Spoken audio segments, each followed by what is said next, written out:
This podcast contains strong language and mature themes. Listener discretion is advised. We've lost sight of the most important things in life. Now's the time for us to open our eyes in the emergence of a true savior. Here he comes.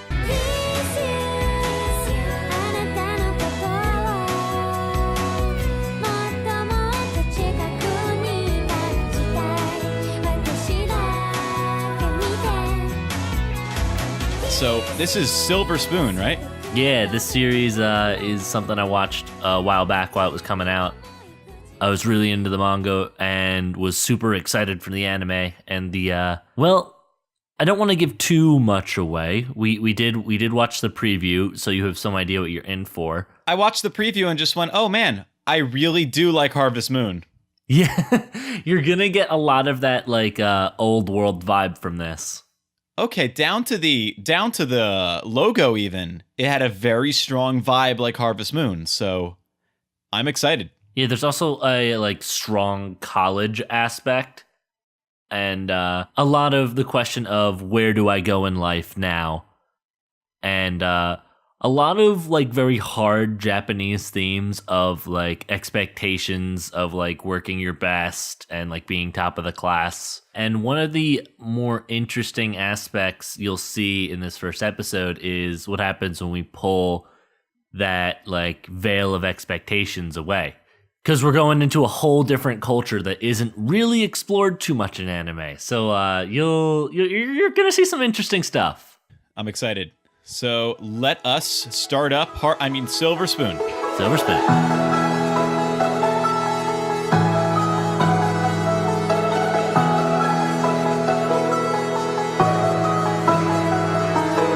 All right, guys, and we're back from Silver Spoon. We just finished the first 2 episodes of the series. Alex, what'd you think? That show was really good. Yeah. I went in expecting Harvest Moon, and I come out getting boarding school and drama going on there and a feeling of belonging. Yeah, they're definitely trying to throw you into a very different world than they expect the viewer to know about. Yeah, I'm getting the goofy archetypes of a high school, boarding school kind of situation, but you're not getting a lot of that optimistic vibe. You're getting a lot of it. This reminds me of a lot of books. It reminds me of Haruki Murakami's Norwegian Wood. It reminds me of Stand By Me. It reminds me of a lot of shows where it kind of has this ground to it where the characters' goals and lack of dreams are actually kind of upsetting. If anything, we have found Hachiken, our main character, in what might be the hardest part of his life. Absolutely. Well, let's give some background, I guess. We have Hachiken, who now this is where it gets a little confusing because Japanese school is weird. There's middle high school or I don't know, some weird in between, and they're at a boarding high school that's based in farming and agricultural studies. Yes, which is very far away from home for him. We don't know why he's here, but we know that he kind of was trying to get away from everything. You get the impression that you're going to learn a lot more soon, but there's something bad went down because the flashbacks are in black and white. Yeah, we do get a little taste of what school life was for Hachiken back in the very Japanese high school of I gotta be best in the class. Yep. You even see it in his first what was it?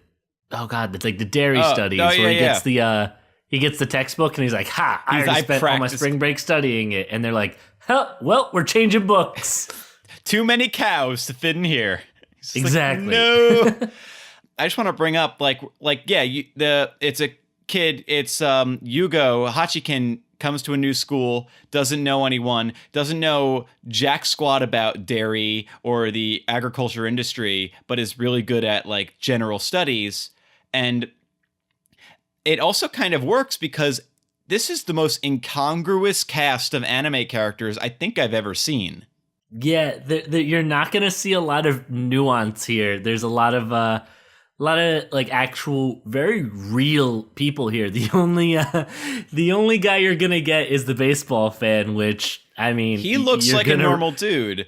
But yeah, you're gonna run into cliche baseball people in your life. But like, but even beyond that, in the design, I counted. I was like, the love interest looks like a Persona character. The main character looks like a Yuri on Ice character. The smaller guy looks like a Kill la Kill character. The Mohawk guy looks like a Sakamoto character. There's one guy that showed up that had Nichijou eyes. There's like, so everyone has a different little aesthetic to them. And it really made everyone feel different. And it helped me recognize people a lot quicker. Yeah, it almost seems like they were made by different designers. Yeah. I thought that was a really good way of making people look unique, which is often the risk of like shows where if you have like background characters are not fully fleshed out in design, or they can easily be confused. In this one, their eyes are different shapes, or their hair or their face. It just, everyone looks like a different show combined into one. I love it. Yeah. One thing I really do enjoy about this one is right off the bat, we know the drives of all of our side characters before we have any idea what the drive of our main character is. Yeah. That assembly line of like, this is my dream, this is my dream. And then you kind of, obviously you're going to learn more of their dreams and like maybe more complexities to the characters. The vet, Shinosuke. Oh yeah, you'll get into him a lot more. He kind of implied some like, I want to be the best, but I know I'm not the best kind of character. Yeah, he like admits to like almost right away. He's like, I'm probably gonna give up on this dream, but this is my dream right now. And he tells Hachiken, who we learn doesn't really have any dreams yet, if it wasn't clear. And he's kind of like, hey, it's good you have a dream. It's good when you have a dream, but that's not all there is. Yeah. So first 2 episodes really good at world building. Not a lot of you told me right in, you're like, there's gonna be like 0 character progression. It's just gonna be, this is the farm, this is the school, this is what they do. The first episode's like a big introduction class. Like, what's the first day of school at college? It's just kind of like you just rushing through everything. Yeah, and not only is it like a different practicum for him, but it's going to be a whole different world. Like, he's doing a lot more physical labor than he's used to, and that really like not only drives on him physically, but like it also kind of sends his doubts into what he's doing, so he's kind of really tired emotionally. I related a lot because the current job I have, I'm commuting probably 3 hours a day total. So watching him go, how can someone go play baseball at 5 p.m.? And I'm just like, I feel you, brother. I feel that. Yeah. Let's talk about the death count. Oh, God.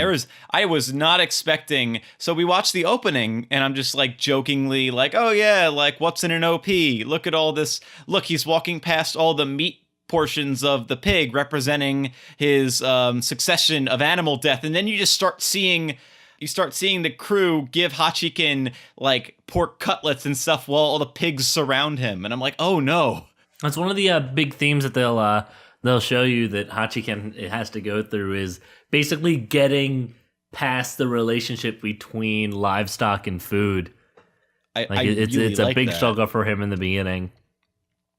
I really like that. I'm also a vegetarian, so I connect to like learning about slaughterhouses was one of the reasons I was turned off of eating meat. And I'm kind of interested in seeing if they kind of at all play with that idea. Oh, there's definitely some kind of meat play. Okay. That's what I'll call it. I'll call it meat play. Sure. Oh, gross. They meet a third year who's, what's his name? I had it down.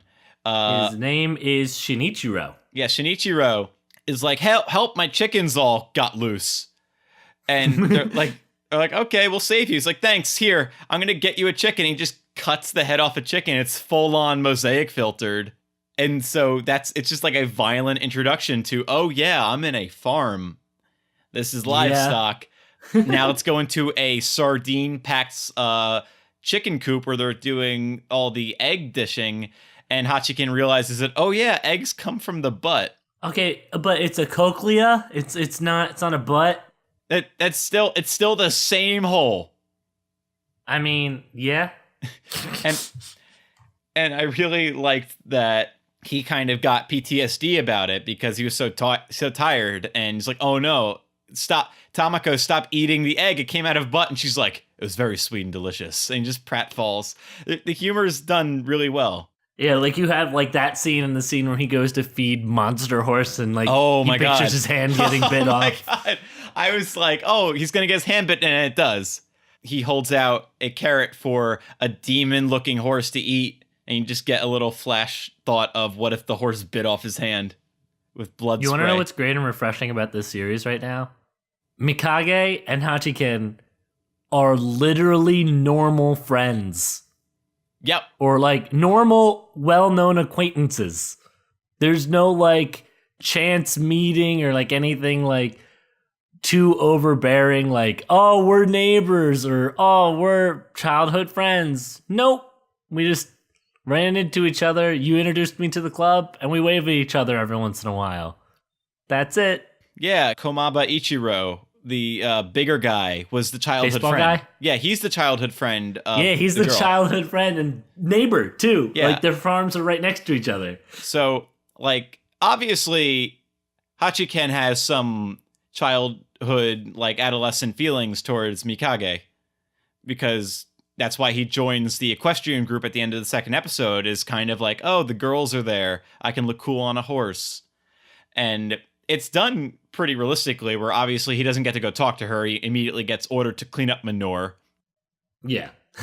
But I would wager that if that relationship isn't really gone, if they don't go down that path, then she would go with the childhood friend, or there'll be a love triangle, because obviously there's going to be some sort of romance. This is the Palmtop podcast. I can make no comment on it because it is actually an integral part of the plot. I was thinking recently about rom-com anime, and I don't know what show I like more, the one where it doesn't work out, or they just, like, nothing happens of it, or it, of course, works out. And I think it's because it's a rom-com anime, and it's not a typical, like, shonen, like, show. I really like when a show realistically handles a relationship, or it handles it in a satisfyingly not in-your-face conclusion. The most unrealistic thing of these past two episodes is that Tamako, the overweight woman, went flying in the air from the wind. That's the most attitude when that happened is so great too. Yeah, she had this kind of like amicable, like, huh, what's weird.